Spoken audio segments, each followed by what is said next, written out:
relation between alpha, beta and gamma. Write down next heading.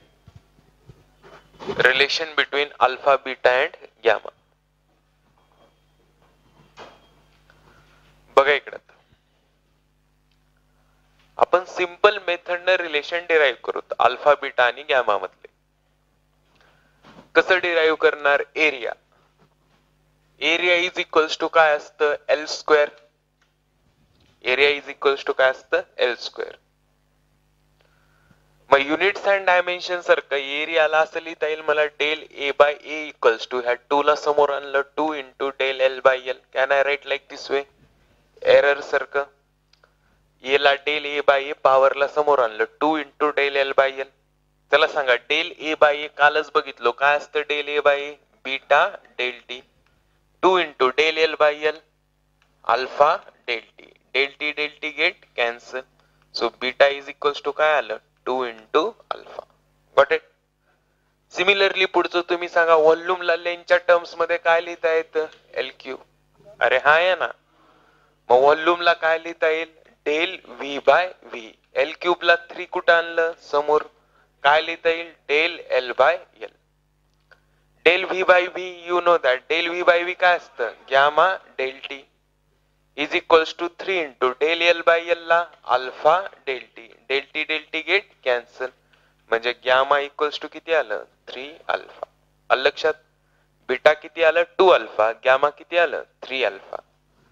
मग ratio जर घेतला alpha is to beta is to गॅमाचा. Alpha beta. Beta म्हणजे काय आहे? 2 अल्फा.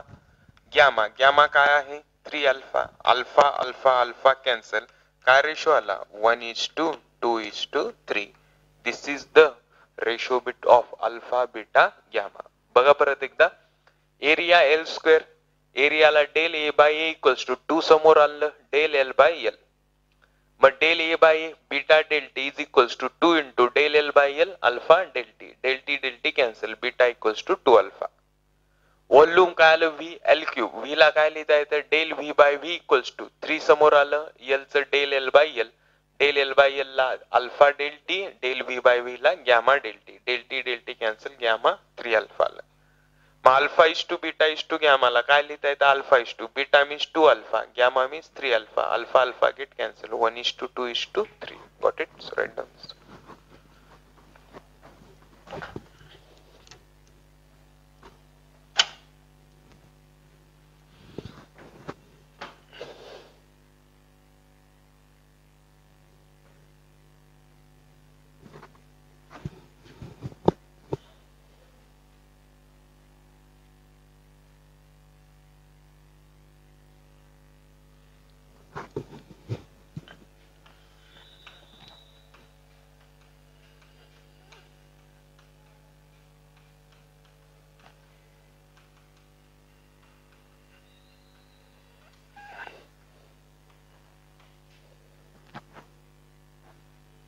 झालं?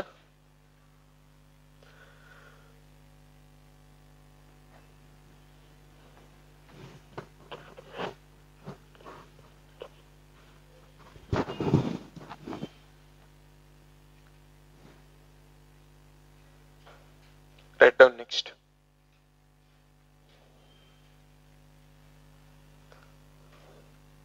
Anisotropic expansion. Next heading. Anisotropic expansion. लिहा एक sentence. The substance expand uniformly. The substance expand uniformly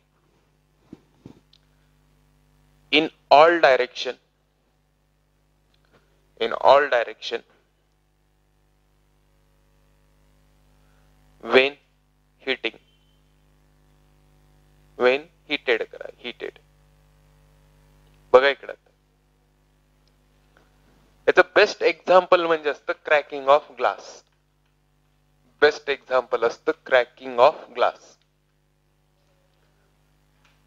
दोन प्रकारचे एक्सपान्शन येतात. एक आयसोट्रोपिक एक्सपान्शन असतं आणि दुसरं अनआयसोट्रोपिक एक्सपान्शन असतं. आयसोट्रोपिक म्हणजे काय? Expand in all direction uniformly. म्हणजे कसं, फॉर एक्झाम्पल समजा हा स्पियर आहे, याचं एक्सपान्शन झालं, सेम असं झालं, हे कसं झालं, आयसोट्रोपिक. आणि क्रॅकिंग ऑफ ग्लास कसं असतं बघा बरं, तुम्ही ऐकलंय काय म्हणतो आपण, क्रॅकिंग म्हणजे तडे जाणं असं म्हणतो. ग्लासचा कधी कधी आपल्या कारचा ग्लास उन्हात खूप लावल्यास तडा जातो, म्हणजे क्रॅक होतो ग्लास. क्रॅक होताना कसं होत असतो तुम्ही बघता, काही दूरवर गेलेला असतो, काही कमी, काही दूरवर, काही कमी, काही दूरवर, असंच जात असतो क्रॅक. अरे हा आहे ना, मग ऑल साइडला सेम एक्सपान्शन आहे का, नाही. म्हणजे हे कोणतं एक्सपान्शन झालं, अनआयसोट्रोपिक एक्सपान्शन. मग या केसमध्ये जो अल्फा इक्विव्हॅलंट असतो तो अल्फा इक्विव्हॅलंट असतो alpha 1 plus alpha 2 plus alpha 3 upon 3. Okay, म्हणजे such types of the expansion is called as anisotropic expansion. नावातच मिनिंग आहे की ऑल साइडला एक्सपान्शन काय होत असतं, डिफरंट. तुम्ही बघा कुठलाही क्रॅक गेलेला ग्लासला कधीच तो आयसोट्रोपिक नसतो, प्रत्येक डायरेक्शनला डिफरंट लेंथ पर्यंत असतो. Got it. काही ठिकाणी जवळ असतो, काही ठिकाणी खूप दूर असतो, काही ठिकाणी खूपच दूर असतो. Got it. मग या सगळ्यांचा अल्फा प्रत्येक डायरेक्शनचा डिफरंट येऊन नेट अल्फा जो असतो तो असतो alpha 1 plus alpha 2 plus alpha 3/3. Got it. So write down example लिहा, cracking of glass. Example, cracking of glass. आणि अल्फा इक्विव्हॅलंट लिहा, alpha 1 plus alpha 2 plus alpha 3/3.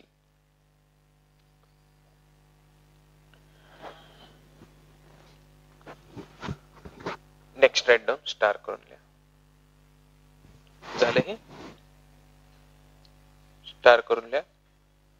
Difference in length, difference is in length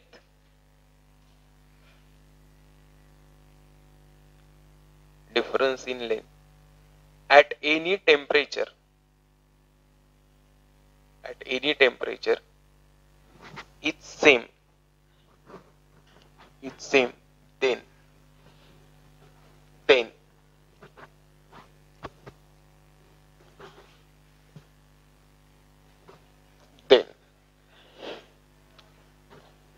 now look at board. काय आहे की at any टेम्परेचरला difference between length same असेल तर प्रॉब्लेमला tackle कसं करायचं. फॉर एक्झाम्पल बघा, हा एक रॉड घेतला मी, हा एक रॉड घेतला, या रॉडची लेंथ L1 आहे, linear coefficient of expansion alpha 1. आणि मी दुसरा एक रॉड घेतला ज्या रॉडची लेंथ आहे L2 आणि त्याचा कोएफिशियंट ऑफ लिनियर एक्सपान्शन आहे अल्फा 2. पण दोघांमधला डिफरन्स किती झाला लेंथचा, del L is the difference of the length. ह्या दोघांचा डिफरन्स ऑफ द लेंथ किती झाला, डेल एल. Got it. आता काय म्हणलंय त्यानं, ऍट एनी टेम्परेचर, कुठल्याही टेम्परेचरला डिफरन्स बिटवीन लेंथ सेम असेल, कुठल्याही टेम्परेचरला डिफरन्स बिटवीन लेंथ सेम असेल तर कसं टॅकल करायचं. Got it. मला सांगा आता, फॉर एक्झाम्पल हे किती आहे कन्सिडर करू, हे 5 मीटर आहे, हे 3 मीटर आहे, कन्सिडर करा लेंथ. मोठ्या रॉडची 5 मीटर, छोट्या रॉडची 3 मीटर. सपोज मी टेम्परेचर वाढवलं तर ते काय होईल, एक्सपांड. अरे हा आहे ना, समजा ह्याचे एक्सपांड होऊन हे 6 झालं, एक्सपांड होऊन येणं किती झालं 6, आणि हे एक्सपांड होऊन किती झालं 4. मग 6 - 4 डिफरन्स कितीचा झाला, 2चा. आधी डिफरन्स कितीचा होता, 2चा. म्हणजे ऍट एनी टेम्परेचर, कुठल्याही टेम्परेचरला डिफरन्स बिटवीन लेंथ काय असेल, सेम. मग आता मला सांगा ह्याचं इंडिव्हिज्युअल एक्सपान्शन, पहिल्या रॉडचं इंडिव्हिज्युअल एक्सपान्शन कितीने झालं, 1 न. दुसऱ्या रॉडचं इंडिव्हिज्युअल एक्सपान्शन कितीने झालं, 1 न. म्हणजे दोघांचा चेंज इन लेंथ हा काय असला पाहिजे, सेम. तरच ती बोललेली कंडिशन काय होते, सॅटिस्फाय. म्हणून मी असं लिहू, del L1 should be equals to del L2. Del L1 should be equals to del L2. मग डेल L1 काय लिहिता येईल आपल्याला, L1 alpha 1 del T equals to del L2 alpha 2 del T. Del T get cancel. So L1 alpha 1 equals to काय आलं, L2 alpha 2. This is the relation to solve the problem.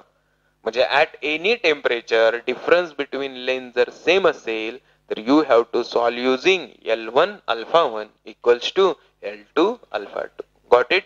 नीट बघा परत एकदा, काय आहे, एक रॉड ज्याची की लेंथ L1 आहे आणि alpha coefficient of linear expansion alpha 1. Similarly हा रॉड 2 आहे ज्याची की लेंथ L2 आणि coefficient of linear expansion alpha 2. Difference between length किती आहे, डेल L. समजा मी याचं टेम्परेचर वाढवलं, दोघांच्या लेंथ काय होणार, वाढणार, तेव्हा पण डिफरन्स सेमच असला पाहिजे. टेम्परेचर कमी केलं, दोघं काय होणार, कॉन्ट्रॅक्ट म्हणजे कमी होणार, तेव्हा पण डिफरन्स सेम असला पाहिजे. म्हणजे at any temperature difference should be same. मग हा डिफरन्स सेम कधी मेंटेन राहील, एकतर दोघांमधलं एक्सपान्शन किंवा दोघांमधलं कॉम्प्रेशन काय असलं तर सेम. मी एक्झाम्पल सांगितलं, 5चं हे किती झालं 6, 3चं किती झालं 4. मग आधी डिफरन्स किती होता 2चा, नंतर डिफरन्स किती होता 2चा. हा डिफरन्स बिटवीन लेंथ झाला. आता इंडिव्हिज्युअल विचार करा, इंडिव्हिज्युअली पहिला रॉड कितीने एक्सपांड झाला 1 न, दुसरा पण कितीने झाला 1 न. म्हणजे त्यांचं इंडिव्हिज्युअलची चेंज हा काय असतो सेम. मग पहिल्याचा इंडिव्हिज्युअलचा change del L1 equals to दुसऱ्याचा इंडिव्हिज्युअलचा change del L2. Del L1 L1 alpha 1 del T equals to del L2 L2 alpha 2 del T. Del T cancel, L1 alpha 1 equals to L2 alpha 2. Got it? So write down this one.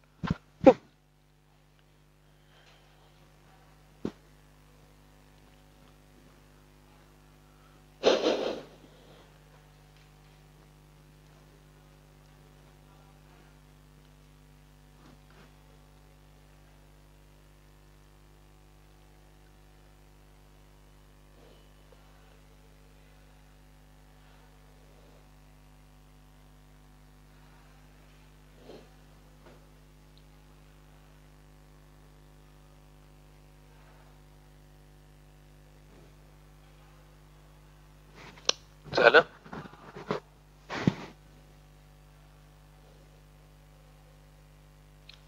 Write down next head.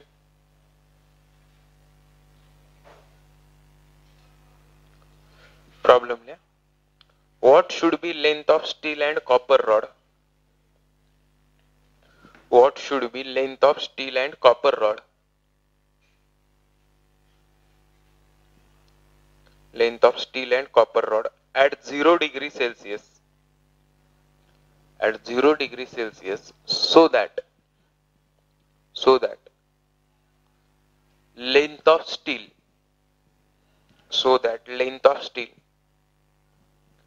is 5 centimeter longer than, length of steel 5 centimeter longer than copper at any temperature, longer than copper at any temperature. Bracket मध्ये लिहा alpha steel equals to 1.2 into 10 raised to minus 5 per degree Celsius. 1.2 into 10 raised to minus 5 per degree Celsius, comma alpha copper 1.6 into 10 raised to minus 5 per degree Celsius. Okay, now do it. बघा त्यानं काय statement म्हणलंय, at any temperature. कुणाचं म्हणलंय, स्टीलचं का कॉपरचं, स्टीलचं. 5 centimetre long कुणापेक्षा आहे, copper. At any temperature म्हणजे difference कितीचा झाला दोघांमधला 5. मग ऍट एनी टेम्परेचर डिफरन्स काय आहे, same. So you can use this formula. Okay, use this formula and solve it.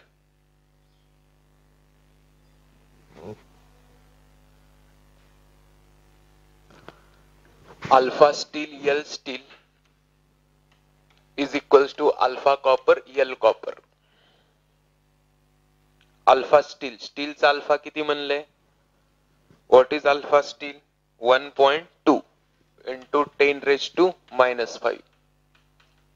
Alpha steel हा alpha copper L length of steel copper पेक्षा किती न जास्त आहे म्हणले 5.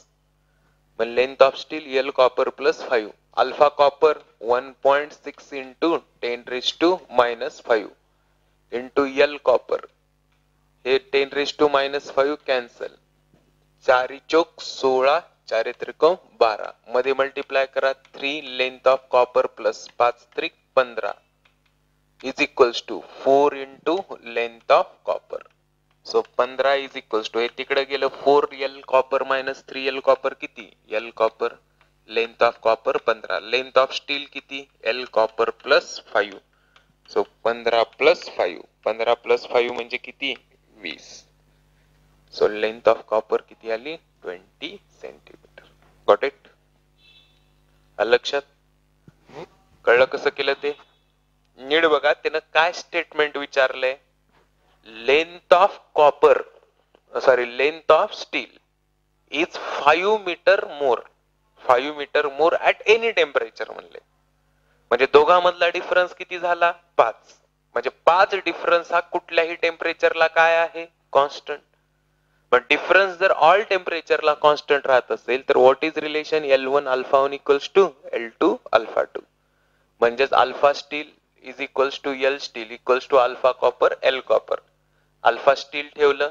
L steel alpha L copper plus 5 सांगितलंय त्यानं लेंथ 5 ने जास्त आहे is equals to alpha copper L steel हे काय आलं 10 रेज टू मायनस 5 कॅन्सल हे 4 चौक 16 4 त्रिकोण 12 3LC प्लस 5 3 जा 15 इक्वल्स टू 4LC हे तिकडे जाऊन मायनस झालं 4LC मायनस 3LC LC म्हणजे लेंथ ऑफ कॉपर किती आली 50 मग length of steel L copper plus 5 15 plus 5 15 plus 5 किती 20 राइट डाउन नेक्स्ट पर्सन है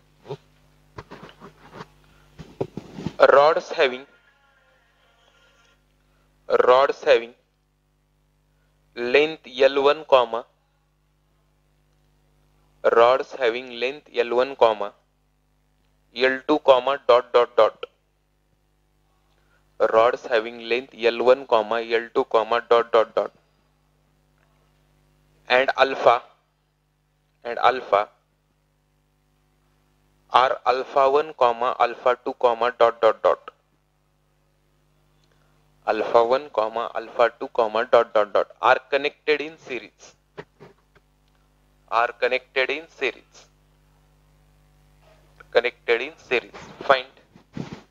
find alpha equivalent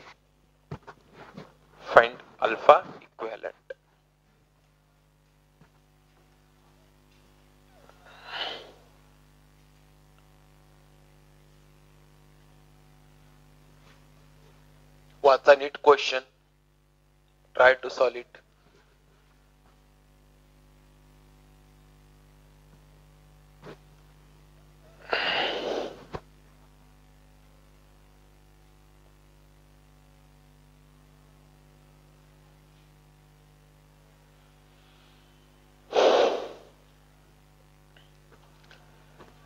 रॉड आहेत एक रॉड दोन रॉड असे डॉट डॉट डॉट एवढे मोठे रॉड ज्याची की length L1 alpha 1 length L2 alpha 2 dot dot dot असे रॉड कशामध्ये कनेक्ट केले सिरीज मध्ये असे रॉड कशामध्ये कनेक्ट केले सिरीज लक्षात मग आता काय म्हणलंय त्याला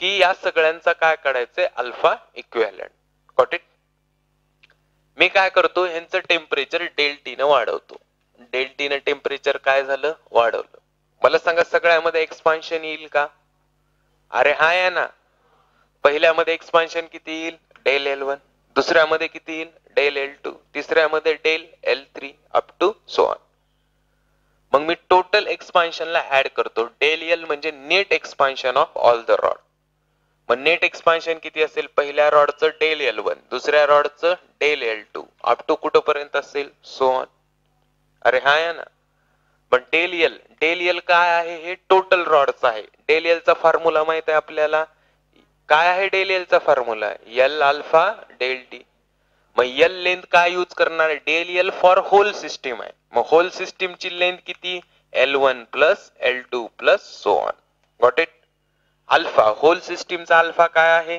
alpha equivalent change in temperature सगळ्यासाठी काय असेल सेम डेल टी मग डेल L1 काय L1 alpha 1 del T plus del 2 किती L2 alpha 2 del T plus काय असेल so on del T get cancel so alpha equivalent equals to किती आलं L1 alpha 1 plus L2 alpha 2 plus so on upon हे डिनॉमिनेटरला गेलं, डिनॉमिनेटरला काय L1 plus L2 plus so on. मग मला असं लिहिता येईल समेशन ऑफ वरती L into alpha, L into alpha upon खाली समेशन कोणाचं आहे length. So summation of length. This is the answer. Got it. नीट बघा इकडं काय केलं, इंडिव्हिज्युअल रॉड्स आहेत L1 त्याचा अल्फा 1, L2 अल्फा 2 असे अप टू सो ऑन माहित नाही हे कशामध्ये कनेक्ट केले सिरीज. आणि या सगळ्यांचा काय विचारले त्यानं अल्फा इक्विव्हॅलंट. मग कसं काढणार अल्फा इक्विव्हॅलंट, थोडंसं मी डोकं लावलं. काय केलं, सगळ्या रॉडचं म्हणजे सगळ्या सिस्टीमचं टेम्परेचर डेल्टी ने वाढवलं. डेल्टी ने वाढवलं तर सगळ्यामध्ये काय होणार एक्सपान्शन. मग मी टोटल एक्सपान्शनचं ऍडिशन केलं, टोटल सिस्टीमचं एक्सपान्शन पकडलं डेल एल. मग टोटल एक्सपान्शनचं ऍडिशन कसं करणार, पहिल्या रॉड मधलं एक्सपान्शन डेल L1 प्लस दुसऱ्या रॉड मधलं del L2 plus up to so on. आता डेल एल चा formula L alpha del T, पण हा डेल एल पूर्ण कुणाचा आहे सिस्टीमचा, म्हणून सिस्टीमची length L1 plus L2 plus so on into alpha. हा डेल एल सिस्टीमचा म्हणून alpha equivalent del T as it is. हा डेल L1 इंडिव्हिज्युअल L1 रॉडचा L1 alpha 1 del T, L2 del L2 L2 alpha 2 del T, del T cancel. हे डिनॉमिनेटरला गेलं. So alpha equivalent L1 alpha 1 plus L2 alpha 2 plus so on upon L1 plus L2 so on.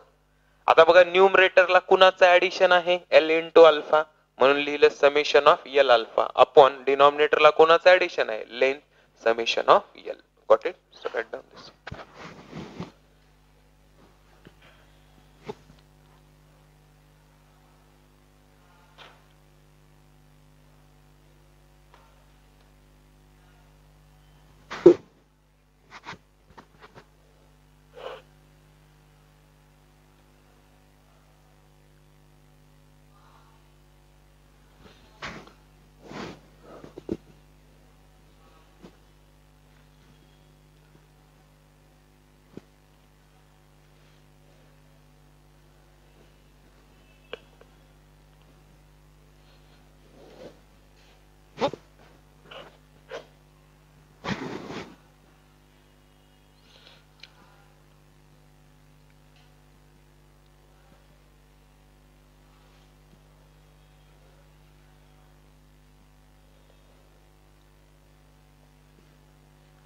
झालं. Write down next.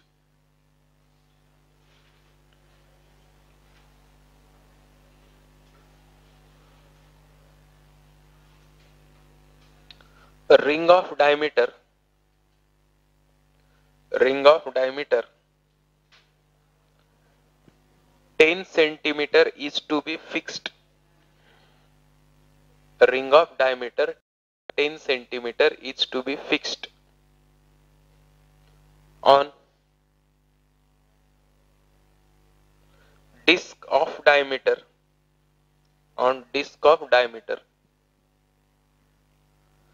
10.02 centimeter. Disc on diameter 10.02 centimeter. Find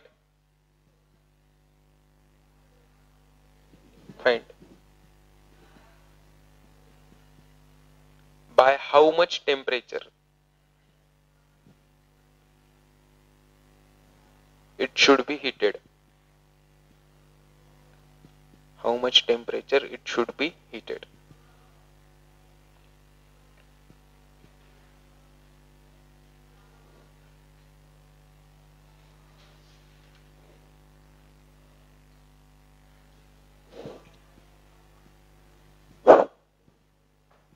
करा. किती आलं, alpha दिल नाही का, ब्रॅकेट मध्ये लिहा alpha is equals to 10⁻⁻⁴ per degree Celsius.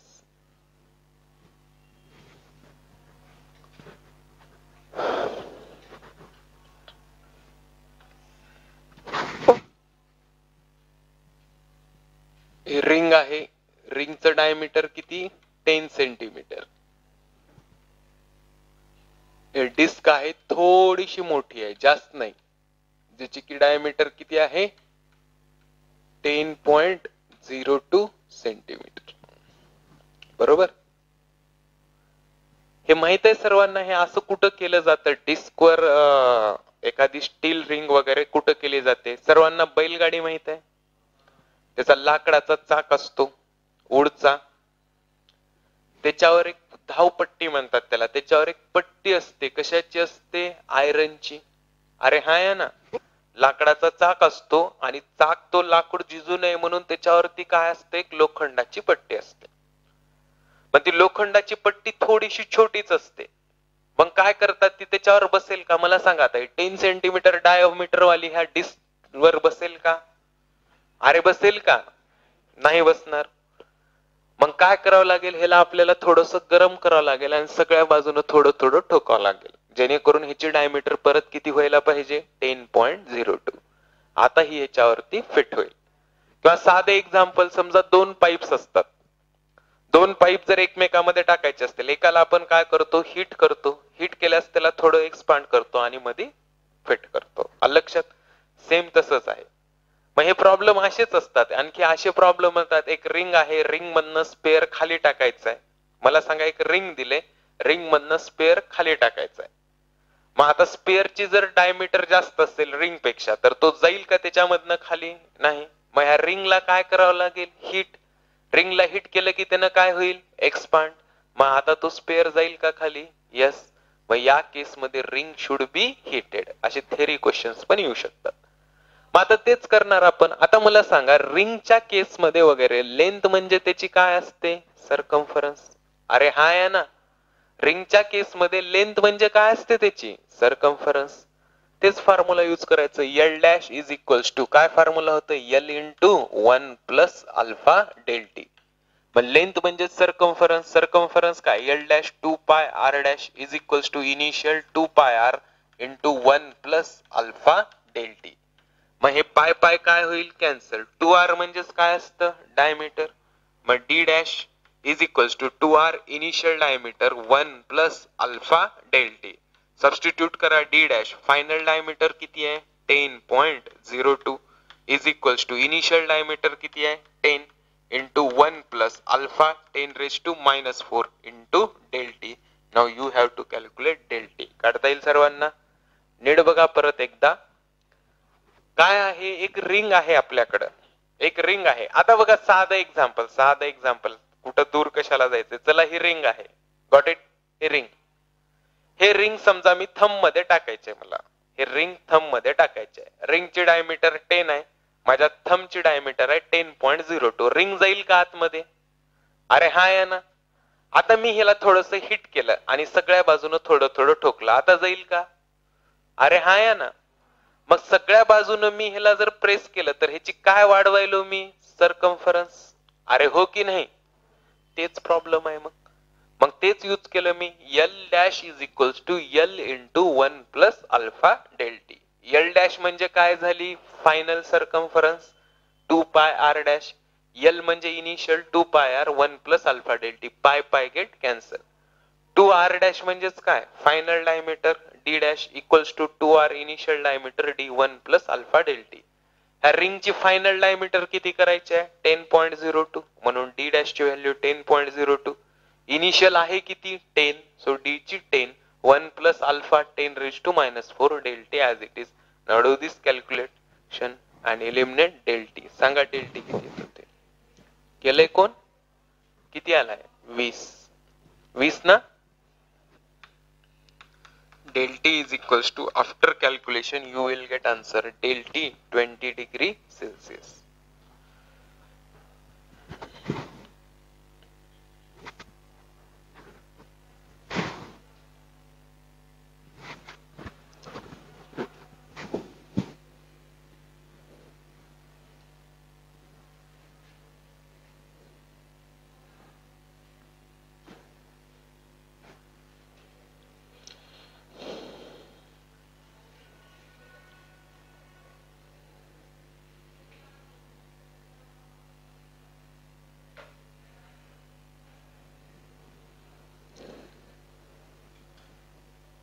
झालं?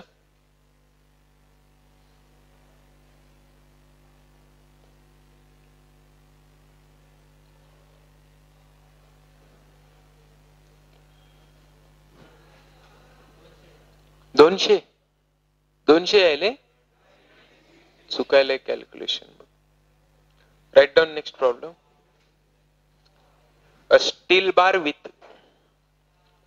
bar with crack at its center. A steel bar with crack at its center.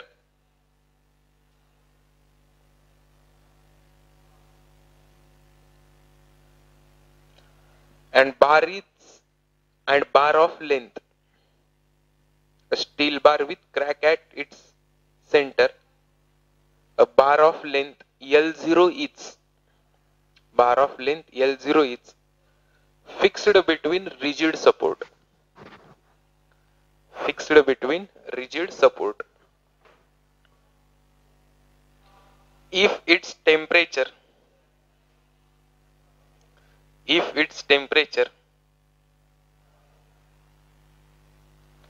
increased by del T. If its temperature increased by del T, by what distance its center will rise? By what distance its center will rise?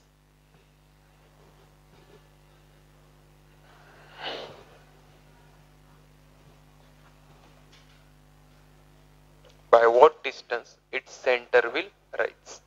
करा. वाचा question नीट काय आहे. एक rod आहे ज्याची की length किती आहे L0 आणि रिजिड सपोर्टच्या मध्ये काय केलेलं आहे फिक्स.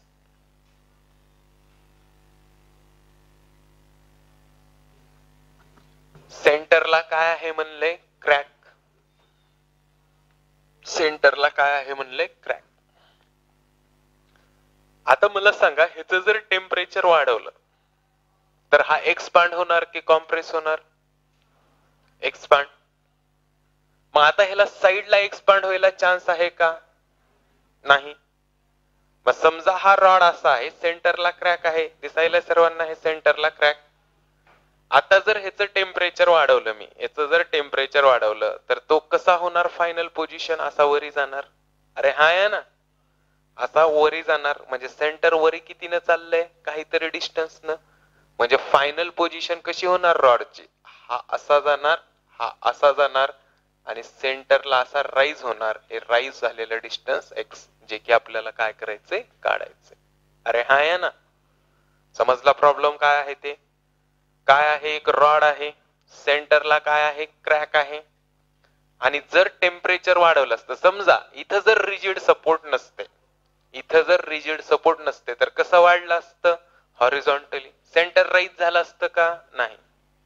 पण इथं रिजिड सपोर्ट असल्यामुळे हे असं वाढणार नाही. काय होईल सरळ थोडस असं होईल.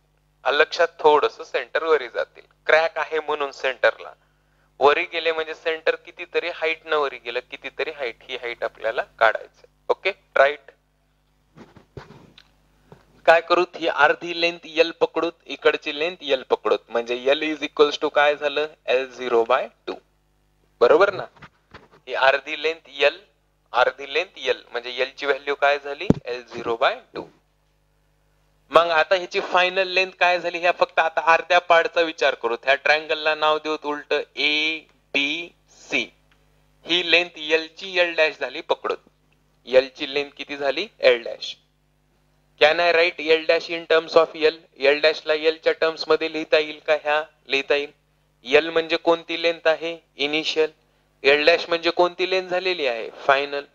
मग L' इज इक्वल्स टू काय लिहिता येईल L into 1 plus alpha del T बरोबर. मग आता इन ट्रायंगल ABC ट्रायंगल मध्ये राईट अँगल ट्रायंगल मध्ये L' हायपोटेनियस L आणि X दोन साइड म्हणजे L' चा square is equals to L² plus X². मग याच्यावरनं X² इज इक्वल्स टू काय लिहिता येईल L' मायनस L². L' ची व्हॅल्यू ठेवा L into 1 plus alpha del T whole square minus L². चला हे कॅल्क्युलेशन करा. एल चा square L square into 1 plus alpha del T चा होल स्क्वेअर म्हणजे ए प्लस बी चा होल स्क्वेअर. ए square 1 चा square 1 square B square alpha square del T square plus 2ab 2 into A 1 B alpha del T 2 alpha del T minus L square. Now multiply करा L square न. So L square plus L square alpha square del T square plus L square न multiply करा L square 2 alpha del T minus L square plus L square minus L square काय झालं cancel.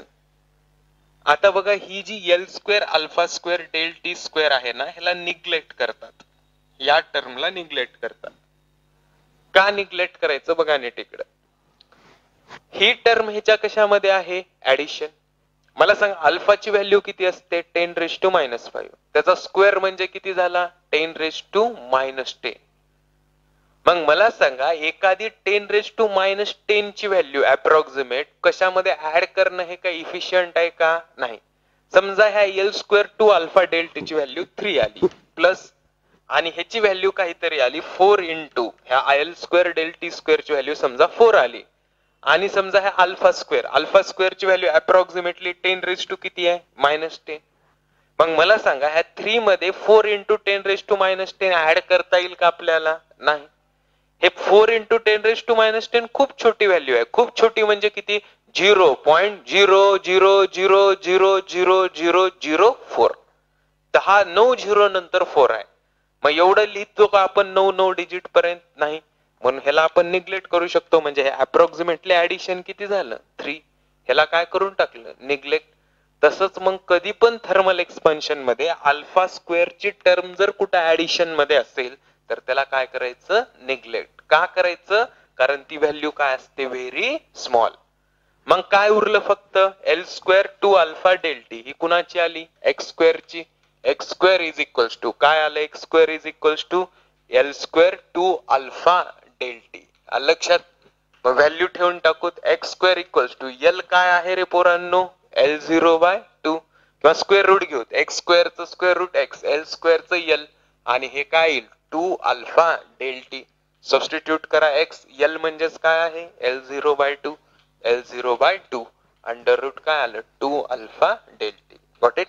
So write down this one. लिहून घ्या परत एकदा समजून सांगतो. ओके म्हणजे एक्स काय आलं L0/2 under root 2 alpha del T.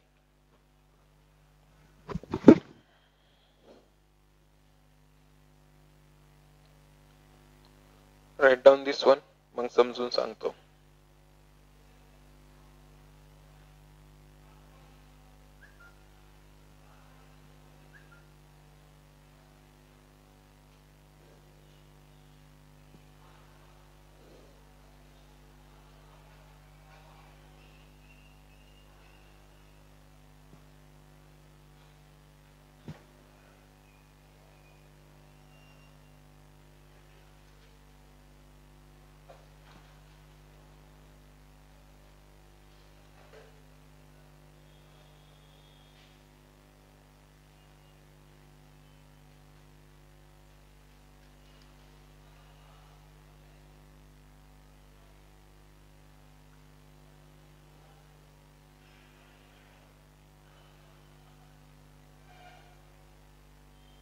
झालं.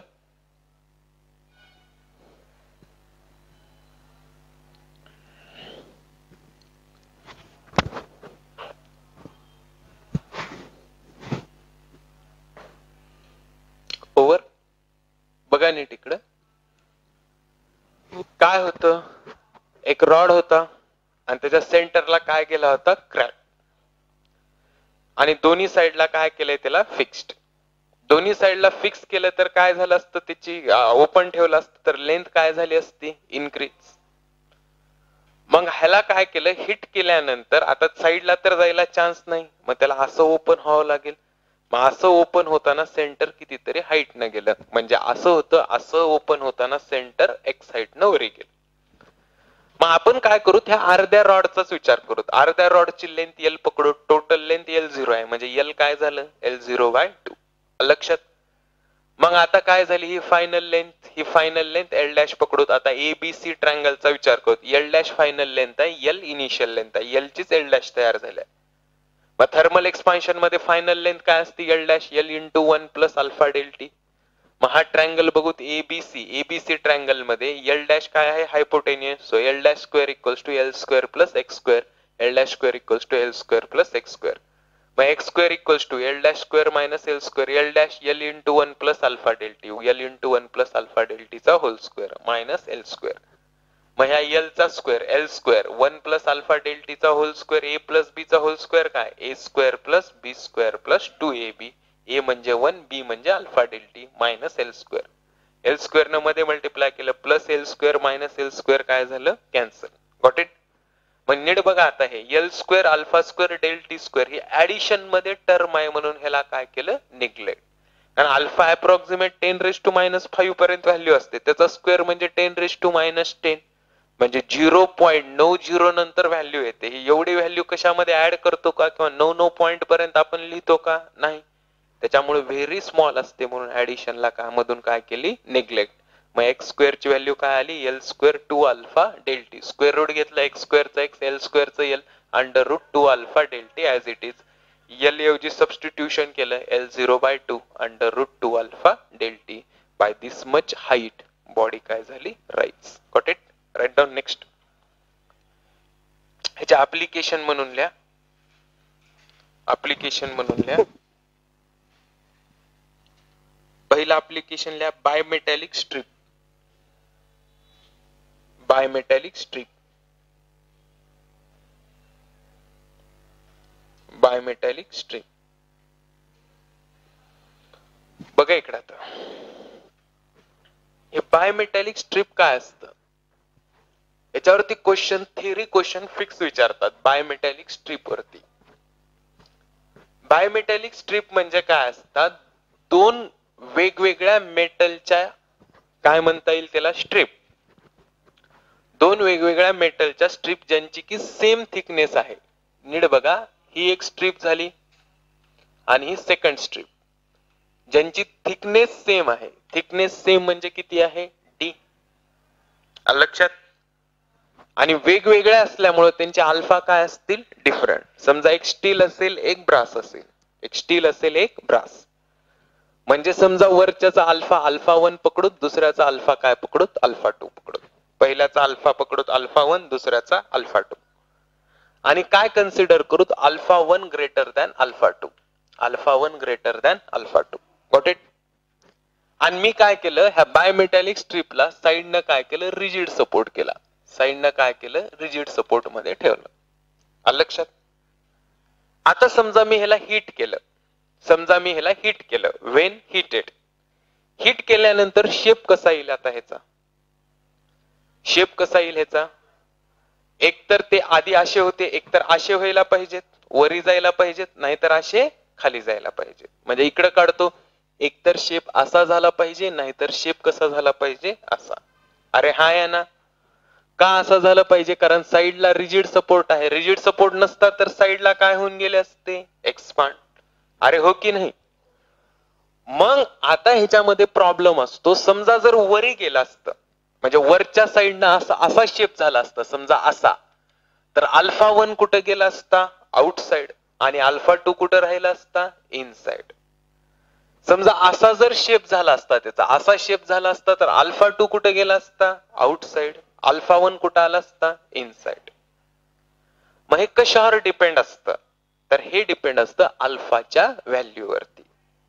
मग अल्फाच्या व्हॅल्यूवरती म्हणजे कसं असतं? हायर अल्फा जो असतो, हायर अल्फा ऑन हिटिंग म्हणतोय, ऑन हिटिंग ज्यावेळेस हिट केल्यानंतर हायर अल्फा जो असतो, हायर अल्फा हा आउटसाइडला जात असतो.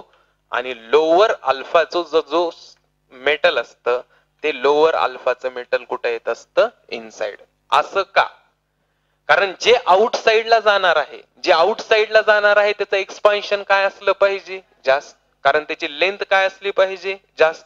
बाहेरच्याची लेंथ काय असली पाहिजे? जास्त. कारण त्याची रेडियस थोडीशी काय असणार आहे? जास्त. आणि आतमध्ये आहे त्याचं एक्सपान्शन थोडं कमी. आणि we know that expansion directly proportional to कोणाला असतं? अल्फाला. अरे हा या ना, म्हणून ज्याचा अल्फा जास्त तो कुठं असतो आउटसाइड, आणि ज्याचा अल्फा कमी तो कुठं असतो इनसाइड. मग मला सांगा आता या केसमध्ये अल्फा 1 ग्रेटर दॅन अल्फा 2 आहे, म्हणजे आउटसाइडला कोण गेलं पाहिजे, अल्फा 1 वाला गेलं पाहिजे की अल्फा 2 वाला गेलं पाहिजे. म्हणजे मी जर फायनल डायग्राम काढली तर आता मला सांगा ह्याचं जे सेंटर आहे बेंड झालेलं सेंटर, ते अपला गेलं पाहिजे की डाऊनला गेलं पाहिजे, अपला की डाऊनला. अबे गधड्या, डाऊनला गेल्यास अल्फा 2 बाहेरून येईल आणि अल्फा 1 कुठून येईल मधून. आता तुला बाहेरून कोण पाहिजे, तुम्हाला अल्फा 1 की अल्फा 2, कारण अल्फा 1 ग्रेटर दॅन अल्फा 2, म्हणजे हायर अल्फा वालं कुठं जात असतं आउटसाइड. म्हणजे तुमची फायनल डायग्राम जी बनेल, final diagram will like this वे, म्हणजे हा असेल अल्फा 1, हा असेल अल्फा 2. मग मी जर असं केलं असं हे, तर हे जे मेन पर्यंत असतं ही त्याची काय झाली रेडियस. मग बघा बरं, अल्फा 1 कुठं गेलं आउटर, अल्फा 2 कुठं राहिलं इनसाइड. मग ह्याची जी रेडियस असते त्या रेडियसचा फॉर्म्युला असतो radius is equals to D, म्हणजे thickness upon alpha 1 difference of alpha 2 into del T. This is the radius of bimetallic strip. Bimetallic स्ट्रीपच्या रेडियसचा फॉर्म्युला असतो thickness upon alpha 1 difference of alpha 2 into del T. Got it. नीट बघा, एकदम simple आहे, खूप महत्वाचा आहे, खूप म्हणजे खूप महत्वाचा आहे. बघा नीट इकडं काय आहे, हा अल्फा 1 आणि अल्फा 2 ह्या दोन बायमेटॅलिक स्ट्रीप आहेत, दिसायलाच सर्वांना बायमेटॅलिक स्ट्रीप. आता मी ह्याला हिटिंग केल्यास दोन पॉसिबिलिटी आहेत. ही बायमेटॅलिक स्ट्रीप कन्सिडर करा, माझा हँड एक तर कशी व्हायला पाहिजे, खाली जायला पाहिजे त्यानं किंवा वरी जायला पाहिजे. म्हणजे एकतर ह्याचा एकतर शेप असा तयार झाला पाहिजे, नाहीतर शेप असा तयार झाला पाहिजे. Got it. मला सांगा असा शेप आणि असा शेप, मला सांगा हे जर साईडला जर क्लॅम्प केलेलं नसतं तर असे शेप आले असते का ना, बिलकुल आले नसते. ते साईडलाच काय झाले असते एक्सपांड, असा शेप झालाच नसता. मग त्याच्यासाठी साईडला मी क्लॅम्प केलं, कन्सिडर करा. आता मला सांगा हिट केलं, आताच्याच प्रिव्हियस प्रॉब्लेम सारखं सेंटरला कुठं जाईल अपला, किंवा सेंटरला कुठं जावं लागेल डाऊनला.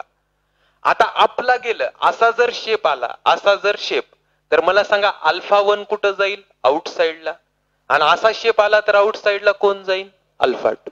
आता हे कशावर डिसाइड होत असतं कोण आउटसाइडला जायचं आणि कोण इनसाइडला. मला सांगा जे आउटसाइडला जात असतं, जे आउटसाइडला, त्याची लेंथ काय असली पाहिजे जास्त.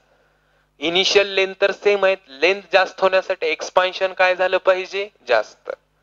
म्हणजे ज्याचं एक्सपान्शन जास्त त्यानं कुठं जाणार आउटसाइड, कारण लेंथ जास्त पाहिजे असते आउटसाइडच्याला. आणि ज्याचं एक्सपान्शन कमी ते कुठं राहणार इनसाइडला. Got it. मग you know that del L चा फॉर्म्युला काय असतो, एक्सपान्शन म्हणजे del L is equals to L alpha del T. Del T आणि एल कॉन्स्टंट आहे, म्हणजे del L directly proportional to कुणाला झालं अल्फाला. म्हणजे ज्याचा अल्फा जास्त त्याचं एक्सपान्शन जास्त, आणि त्यानं कुठं जाईल आउटसाइडला. Got it. अरे हा या ना, म्हणजेच ऑन हिटिंग हायर अल्फा वाला कुठं जातं आउटसाइड, लोअर अल्फा वाला कुठं जातं इनसाइड. मग आता हा प्रॉब्लेम बघूत, हा प्रॉब्लेम म्हणून ट्रीट करू त्याला. मग alpha 1 alpha 2, alpha 1 greater than कोण आहे अल्फा 2, म्हणजे आउटसाइडला कोण गेलं पाहिजे अल्फा 1, इनसाइडला कोण पाहिजे अल्फा 2. म्हणजे शेप कसा आला पाहिजे असा. बघा बरं, अल्फा 1 कुठं आहे आउटसाइड, अल्फा 2 कुठं आहे इनसाइड. आता मला नीट विचार करून सांगायचं, ऑन कूलिंग, जर कूल केलं तर इनसाइडला कोण पाहिजे, हायर अल्फा की लोअर अल्फा. इनसाइडला हायर अल्फा की लोअर अल्फा. आता मला सांगा कूल केल्या जे कोण इनसाइडला येईल, त्याची लेंथ काय होईल कमी, त्याची लेंथ कमी. आणि जास्त लेंथ कमी कुणाची होते, हायर अल्फा वाल्याची की लोअर अल्फा वाल्याची, हायर अल्फा वाल्याची, कारण del L directly proportional to काय अल्फा. अरे हा आहे ना, ज्याचा अल्फा जास्त त्याचं एक्सपान्शन पण जास्त आणि त्याचं कॉन्ट्रॅक्शन पण जास्त. Got it. मग लिहू मी ऑन कूलिंग हायर अल्फा कुठे येतो इनसाइड. आणि लोअर अल्फा कुठं जातो? आउटसाइड. समजलं का? परत एकदा मला नीट सांगा. ऑन कूलिंग केल्यास जे इनसाइडला येतं त्याचं कॉम्प्रेशन मोर की लेस? मग कॉम्प्रेशन मोर होण्यासाठी अल्फा काय असला पाहिजे? अल्फा जास्त. म्हणजे अल्फा हायर अल्फासाठी इनसाइड आणि लोअर अल्फा वाला कुठं असेल? आउटसाइड. Got it? मग एवढंच लक्षात ठेवा. काय लक्षात ठेवायचं समजलं की on heating higher alpha outside, lower alpha inside, and on cooling higher alpha inside, lower alpha outside. एक प्रॉब्लेम घेतो याच्यावरचा. First write down this one. आणि त्याची radius D upon alpha 1 difference of alpha 2 into change in temperature. D म्हणजे त्याची काय आहे? Thickness.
झालं?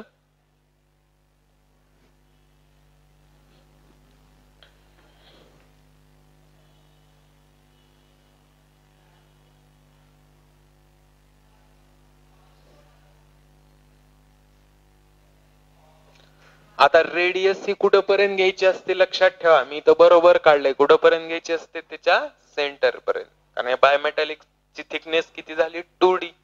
त्याचं सेंटर कुठला असेल? इथं. तिथपर्यंतची लेंथ म्हणजे रेडियस. रेडियसचा फॉर्म्युला महत्वाचा असतो. D upon alpha 1 difference of alpha 2 into del T. झालं? आणि लिहून टाका तिकडचं on cooling higher alpha inside,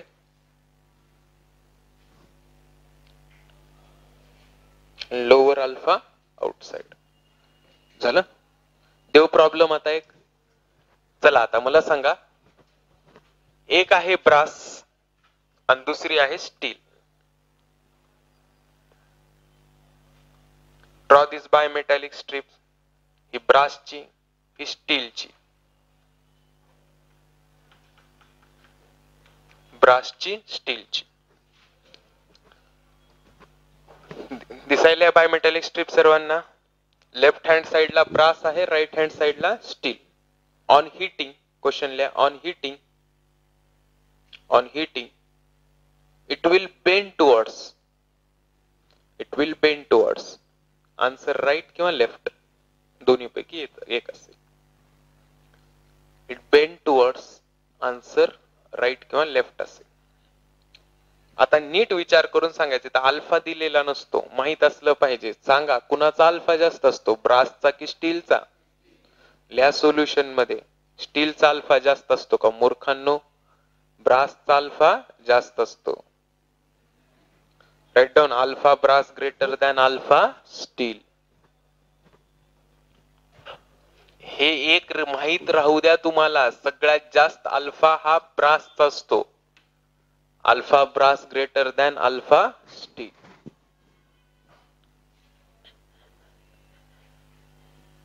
alpha brass greater than alpha steel. चला आता सांगा मला, कोण कुठं जातं, कोण कुठं जातं? म्हणजे बेंडिंग टुवर्ड्स राइट होते की लेफ्ट होते? लेफ्ट की राइट? आता मला सांगा, ब्रासला कुठं जावं लागेल? ब्रासला कुठं? आउटसाइड की इनसाइड? आणि स्टीलला? मग ब्रासला जर आउटसाइड जायचं असेल तर कसं फायनल स्ट्रक्चर कसं झालं पाहिजे? स्टील असं असलं पाहिजे आणि ब्रास असं असलं पाहिजे, म्हणजे हा स्टील झाला आणि हा काय झाला, ब्रास. कारण ब्रास कुठं राहिला आता, आउटसाइड, स्टील कुठं झालं, इनसाइड. मग बेंडिंग बनायची, बेंडिंग कुठल्या साइडला व्हायला, लेफ्ट, म्हणजे what will be answer, left side. Got it? अरे हा आहे ना, बेंडिंग कुठं व्हायला समजलं का, कुठं व्हायला बेंडिंग, लेफ्ट साइड. अरे हा आहे ना, तेच जर कूल असतं, कूल कूल असतं तर कुठं झाली असती, अरे हा आहे ना, कूलिंगच्या केसमध्ये बाहेरून कुणाला राहावं लागलं असतं, स्टीलला, आणि आतमधून कुणाला राहावं लागलं असतं, मग बाहेरून स्टीलला ठेवण्यासाठी बेंडिंग ह्या बाजूला व्हायला पाहिजे होती, म्हणजे आउटसाइडला कोण गेलं असतं, स्टील, आणि ब्रास कुठं राहिलं असतं, इनसाइड, म्हणजे त्यावेळेस आन्सर काय आलं असतं, राईट साइड. Got it? समजलं? एक्झामचा फिक्स क्वेश्चन विचारतात हे, लेफ्ट साइड बेंडिंग की राईट साइड बेंडिंग. परत एकदा नीट बघा, अल्फा ब्रास ग्रेटर दॅन काय आहे, अल्फा स्टील. मग ज्या वेळेस याची बायमेटॅलिक स्ट्रीप तयार होईल त्यावेळेस brass should be outside, steel should be inside. मग ब्रास ह्या बाजून आहे, मग आउटसाइडला जाण्यासाठी ब्रासला इकडूनच बेंड व्हावं लागेल, म्हणजे स्टील मधून राहील, ब्रास कुठून जाईल, बाहेरून.